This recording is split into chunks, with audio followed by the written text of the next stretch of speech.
আরে নির্বাচন তো আমরাও চাই, সংস্কার না করে নির্বাচন দিলে ওই আগে যা ছিল দিনের ভোট রাতে ওইটাই হবে। কারণ চট্টগ্রামের ডিসি গেছে কুষ্টিয়ায়, কুষ্টিয়ার ডিসি এসেছে কুমিল্লায়, কুমিল্লাটা গেছে কুড়িগ্রাম, জিনিস তো একই আছে, খালি চেয়ার পাল্টিয়েছে।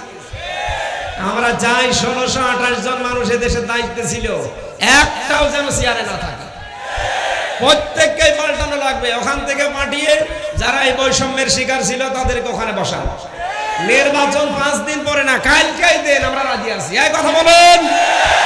আর এটা না করে আবার দিয়ে দেবেন, ওই দিনের ভোট আবার রাতে হয়ে যাবে। আমি নিজেই তো সাক্ষী, 33 বছর বয়স আমার, 18 বছর থেকে ভোট দিতে পারলে 3 বার আমি ভোট দিতে পারতাম, একবারও পারি না। তার মানে দেশে ভোট হয়েছে?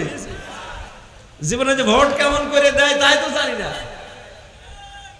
এত বড় অধিকার থেকে বঞ্চিত করে আবার ওই ষড়যন্ত্রে যারা মেতে উঠতে চাচ্ছেন না, এটা আর দেশের মানুষ ওইভাবে করতে দেবে না।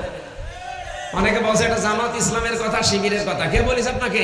আপনি জরিপ চালান। এই যে কয়েকদিন আগে জরিপ বের হয়েছিল, বাংলাদেশের এখন 100 জনের 77 জন মানুষ বলছে যে আমরা সংস্কার না করে নির্বাচন চাই না। আর যারা বলছে ওরা ওই খায় পাঠা।